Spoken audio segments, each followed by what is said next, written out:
We're now joined by our good friend Steve Swetsky, Executive Director, New Jersey Education Association. Good to see you, Steve. Good to be here, Steve. Thanks for having me on. We're actually taping on November the 5th. There's a convention, the NJEA convention. It's virtual this year, going on a lot of years, over 100 years, but it's virtual. What's the biggest difference for you, Steve, virtual, in person, a convention? Wow.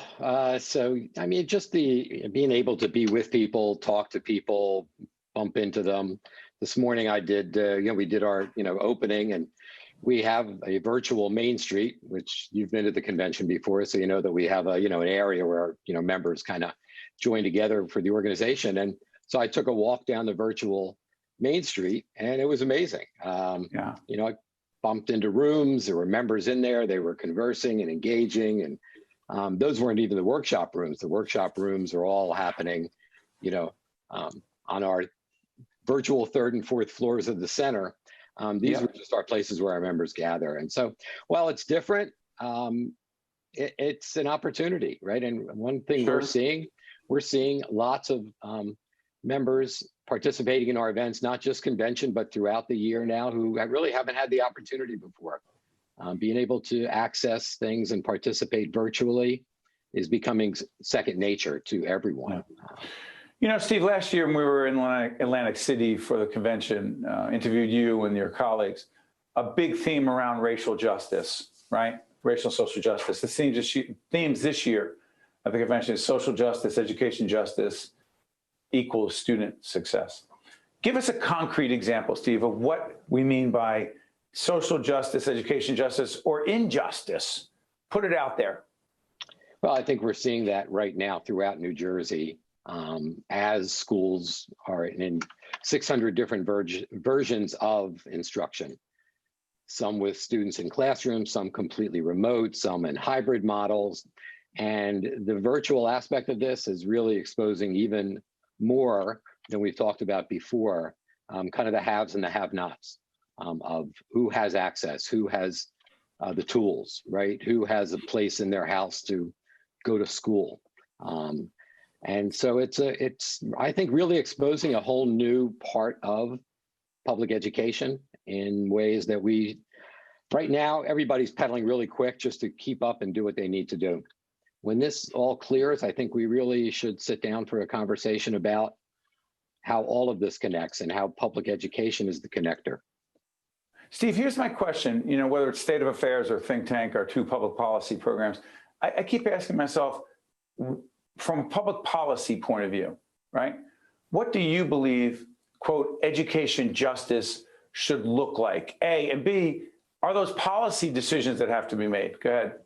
Yeah, I think they are policy decisions that have to be made. And I think Such as? Well, I mean, it's equity, it's funding, it's school facilities, it's, all of these pieces that make schools that are not equitable throughout New Jersey. New Jersey is a segregated state, one of the most segregated states in the country.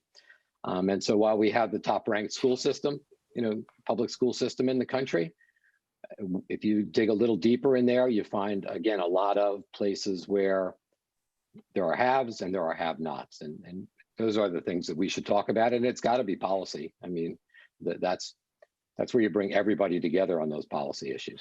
But Steve, is that largely, by the way, let me disclose the NJEA, one of our longtime educational partners, an underwriter of what we do when it comes to educational programming. But I'm curious about this. How much of those policy decisions do you believe come out of the State House versus local boards of education and or both? I think it's both. And I think it comes down to resources, and it comes down to wealthier communities that have more resources than less wealthy communities. And so then you get the state involved in that conversation and the legislature involved in that conversation via funding, via the lawsuits that have gone on in New Jersey, over a period of 30 years in terms of the Abbott decisions and the various versions of that, which are all designed to bring equity into the public education sphere and acknowledge where it doesn't exist and provide resources to make things better in those areas. By the way, let's be clear. I asked Steve about the State House, whether it's the legislature, the governor, combination of the two, the Department of Education. Steve just made reference to a school funding, ongoing issue about school funding. from the state, which comes from the income tax in our state largely and local property taxes. He made reference to the Abbott decision. I'm not going to go down that rabbit hole, but I'll just say this. He's making it clear that the Supreme Court in the state has a key role to play when it comes to seeking racial, social, and educational justice. Am I overstating that, Steve? No, not at all. I mean, I think the Supreme Court has ruled in many cases over the years, and what the court typically does, though, is turn it back to the legislature, turn it back to the administration to implement back and forth pieces. And back and forth. Yeah. Why is that, Steve? I guess it comes down to resources. I guess it comes down to, the amount of, those, funding resources that are available and how they're distributed and how that impacts everyone. And so it's not as simple. Yeah. And the priorities, how high is priority is public education and our public school students is ultimately the question, it seems to me now. Yeah, absolutely. We're seeing again right now, in all the preparations to return to school, right? Ventilation, right? Big issue. And there we find that even in our, our more well-to-do districts, school buildings are just not constructed, right? To be, that's right. Kind of year round. They're not air conditioned in many cases. Then you turn to some of our more urban areas where schools in those places are, 100 or more years old. And now we talk about safe schools and how do we bring students into those, and staff, by the way, into those schools, in a safe way in the midst of a pandemic, the likes that we've never experienced before. The issues that Steve Swetsky's raising, we will continue to examine from a policy perspective, from a human perspective, and most of all, in terms of teachers and students in that classroom or in a remote fashion. Hey, Steve, thanks so much for joining us from the convention remotely. Glad to be here. Thanks, Steve. We'll be right back. State of Affairs with Steve Adubato is a production of the CAUCUS Educational Corporation. Funding has been provided by United Airlines, Fedway Associates, Inc., the Russell Berrie Foundation, MD Advantage Insurance Company, the Robert Wood Johnson Foundation, the Northward Center, the Adler Aphasia Center, Johnson & Johnson, and by Caldwell University. Promotional support provided by the New Jersey Business and Industry Association and by AM 970 The Answer. Hi, I'm Governor Tom Kean. A dear friend of mine had aphasia, which is a language disorder that occurs from a brain injury or a stroke.